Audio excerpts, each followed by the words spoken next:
Assalamualaikum warahmatullahi wabarakatuh. Selamat pagi Pak Aga dan rekan-rekan semua. Pada kesempatan ini, saya akan mempresentasikan proposal penelitian dengan judul Pengaruh Kinerja Keuangan dan Penyerapan Anggaran Terhadap Pertumbuhan Ekonomi Pemerintah Daerah, Studi Empiris pada Kabupaten Tegal tahun 2020 hingga 2024. Penelitian ini berfokus pada bagaimana kinerja pengelolaan keuangan daerah dan realisasi anggaran dapat mempengaruhi pertumbuhan ekonomi daerah. Kemudian, pada slide ini saya akan menjelaskan alasan kenapa topik ini penting untuk diteliti. Nah, pertama di sini ada pertumbuhan ekonomi Kabupaten Tegal pada periode 2020 hingga 2024 ini mengalami fluktuasi yang cukup signifikan, terutama akibat dampak dari pandemi. Kondisi ini juga menunjukkan adanya ketidakstabilan ekonomi daerah. Di saat yang sama juga, kinerja keuangan pemerintah daerah dan penyerapan anggaran juga belum optimal. Padahal, pengelolaan anggaran yang baik sangat dibutuhkan untuk mendorong pertumbuhan ekonomi lokal. Karena itu, penelitian ini ingin melihat apakah pengelolaan keuangan daerah, termasuk bagaimana anggaran diserap dan digunakan, sudah benar-benar mampu memberikan kontribusi terhadap pertumbuhan ekonomi Kabupaten Tegal.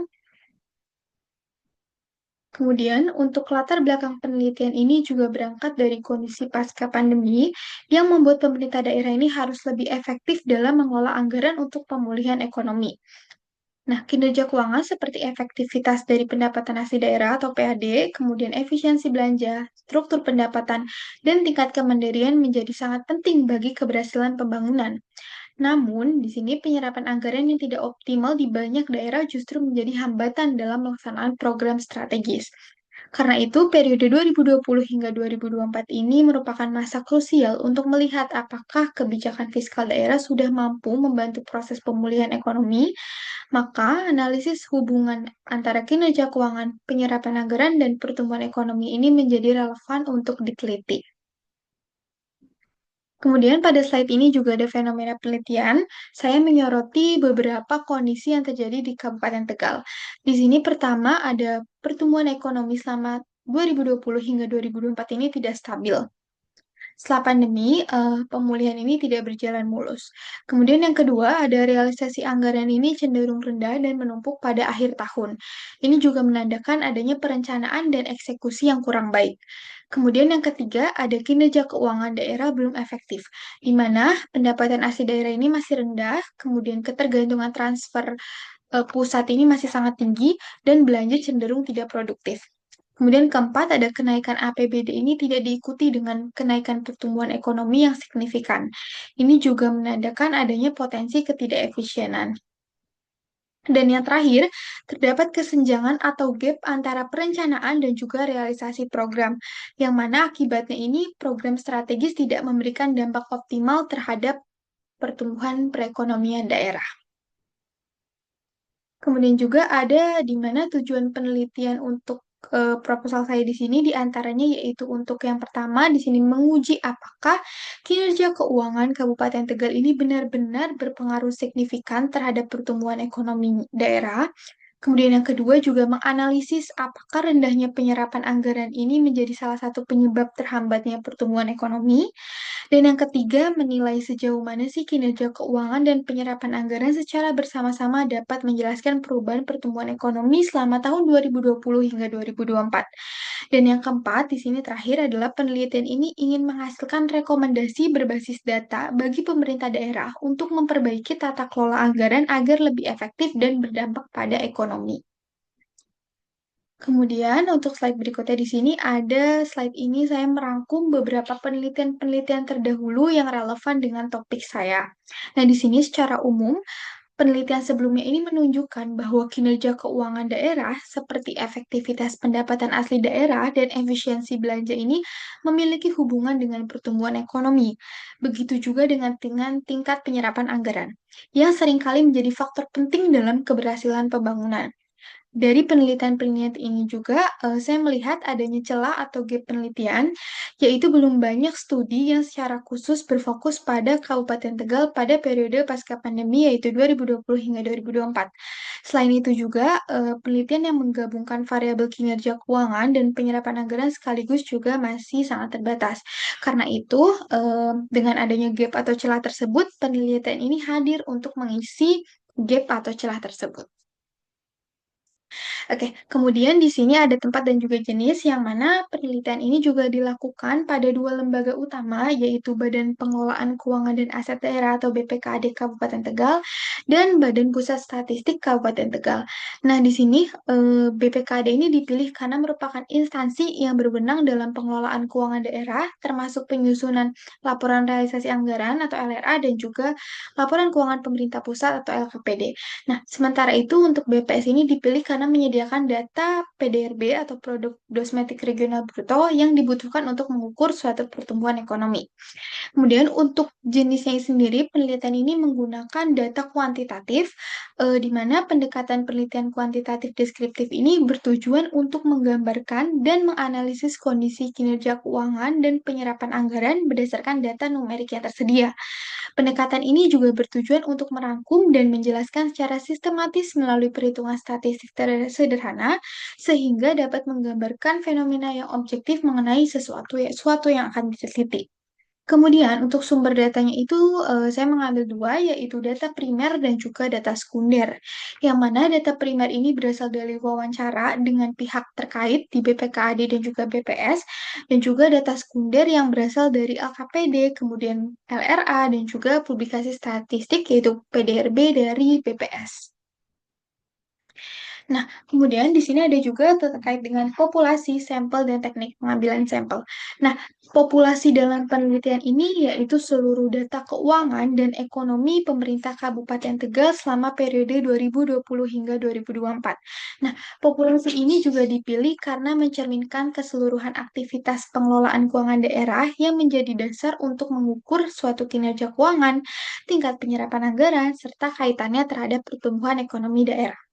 Nah, di sini sampel dalam penelitian ini yaitu seluruh data populasi selama 5 tahun pengamatan, sehingga jumlah observasi sebanyak 5 data tahunan. Nah, untuk tekniknya itu sendiri, teknik yang digunakan yaitu non-probability sampling dengan metode purposive sampling. Teknik ini juga digunakan karena seluruh data populasi dapat dianalisis secara keseluruhan dan memiliki kriteria kelengkapan data. Adapun di sini kriteria sampel ini meliputi yang pertama, ada pemerintah Kabupaten Tegal telah mempublikasikan laporan keuangan pemerintah daerah lengkap untuk tahun 2020 hingga 2024. Kemudian yang kedua, LKPD Kabupaten Tegal pada periode tersebut telah diaudit oleh Badan Pemeriksaan Keuangan sehingga datanya ini reliable. Kemudian yang ketiga ada data PDRB Kabupaten Tegal tersedia lengkap di BPS untuk periode 2020 hingga 2024. Kemudian di sini ada juga slide terkait dengan teknik pengumpulan data. Di sini teknik pengumpulan data ini dilakukan melalui 3 metode, yaitu yang pertama ada dokumentasi. Nah, dokumentasi ini yaitu berupa pengambilan data dari laporan realisasi anggaran atau LRA, kemudian laporan keuangan pemerintah pusat atau LKPD, dan juga ada data produk domestik regional bruto atau PDRB. Kemudian yang kedua ada wawancara. Di sini wawancara digunakan untuk memperoleh informasi tambahan terkait dengan pengelolaan keuangan daerah. Dan yang ketiga ada studi literatur, yang mana ini tuh mengacu pada peraturan, kemudian teori, jurnal, dan juga penelitian-penelitian terdahulu. Oke, di sini juga ada slide berkaitan dengan operational variable, di mana slide ini menjelaskan indikator pada setiap variabel dan cara mengukurnya itu bagaimana. Nah, di sini data untuk variabel X-nya ini, untuk variabel independen X1-nya ini data kinerja keuangan. Maaf. Nah, data kinerja keuangan ini diambil dari laporan realisasi anggaran dan laporan keuangan pemerintah daerah, sedangkan data pertumbuhan ekonomi ini berasal dari PDRB ADHK oleh BPS. Nah, semua variabel ini diukur dengan skala rasio agar dapat dianalisis secara statistik. Kemudian untuk variabel independen di sini saya ulang untuk variabel independen yang pertama itu ada kinerja keuangan. Kinerja keuangan ini diukur menggunakan beberapa rasio yaitu efektivitas PAD, kemudian efisiensi belanja, kemandirian daerah dan derajat desentralisasi fiskal. Kemudian dengan skala pengukuran rasio. Yang kedua, ada variabel independen yang kedua atau X2 yaitu penyerapan anggaran, yang mana penyerapan anggaran ini diukur menggunakan rasio realisasi belanja terhadap pagu anggaran dengan skala pengukuran yaitu rasio. Dan yang ketiga ada variabel dependennya atau yang kita sebut sebagai Y. Di sini pertumbuhan ekonomi daerah ini diukur menggunakan laju pertumbuhan PDRB ADHK Kabupaten Tegal dari tahun 2020 sampai 2024 dengan skala pengukuran rasio. Nah, kemudian untuk selanjutnya juga ada terkait dengan teknik analisis data, yang mana pada bagian ini saya akan menjelaskan teknik analisis data yang digunakan rencana yang akan saya gunakan dalam penelitian ini. Yang pertama dengan menggunakan uji analisis deskriptif. Di sini analisis deskriptif ini digunakan untuk memberikan gambaran secara umum mengenai perkembangan variabel penelitian selama tahun 2020 hingga 2024. Saya melihat bagaimana dari sisi rasio kemandirian, kemudian rasio dari desentralisasi fiskal, efektivitas PAD, efisiensi belanja, kemudian tingkat penyerapan anggaran, dan juga pertumbuhan ekonomi Kabupaten Tegal yang berubah dari tahun ke tahun. Analisis ini juga menggambarkan gambaran awal sebelum dilakukan penelitian lebih lanjut. Nah, yang kedua ada uji asumsi klasik. Di sini saya menggunakan uji asumsi klasik untuk memastikan bahwa model regresi yang digunakan ini layak dan juga memenuhi syarat. Yang pertama ada uji normalitas. Nah, uji normalitas di sini dilakukan untuk memastikan data residual terdistribusi normal. Kemudian yang kedua ada uji multikolinearitas digunakan untuk melihat apakah terdapat hubungan yang terlalu kuat antar variabel independen. Dan yang ketiga ada uji autokorelasi yang bertujuan untuk mengecek apakah terjadi korelasi antara residual pada data time series. Dan yang keempat ada uji heteroskedasitas yang digunakan untuk memastikan bahwa varians residual bersifat konstan. Dan kemudian yang ketiga di sini ada uji analisis regresi linear berganda yang menguji pengaruh variabel independen terhadap variabel dependen. Saya menggunakan ini analisis regresi linear berganda. Model yang digunakan itu diantaranya di sini ada Y sama dengan alfa tambah beta X1 ditambah beta 2 kali X2. Nah, di sini Y adalah sebagai pertumbuhan ekonomi, kemudian X1 sebagai kinerja keuangan, dan X2 sebagai penyerapan anggaran. Model ini juga digunakan untuk mengetahui sih seberapa besar pengaruh masing-masing variabel secara statistik. Dan yang terakhir, saya melakukan uji hipotesis. Di sini yang pertama, uji T ini digunakan untuk melihat pengaruh variabel independen secara parsial.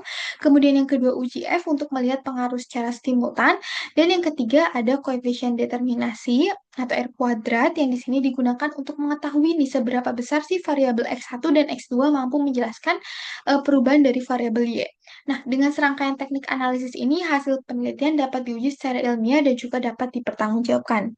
Nah, di sini juga penelitian ini juga diharapkan dapat memberikan gambaran empiris mengenai hubungan antara pengelolaan keuangan daerah dan perkembangan ekonomi Kabupaten Tegal. Nah, mungkin demikian pemaparan metodologi penelitian yang akan saya gunakan. Penelitian ini juga diharapkan dapat memberikan kontribusi bagi pemerintah daerah dalam meningkatkan kualitas pengelolaan keuangan dan kinerja pembangunan ekonomi. Terima kasih atas perhatiannya Pak Aga dan rekan-rekan semua. Kurang lebihnya mohon maaf. Wassalamualaikum warahmatullahi wabarakatuh.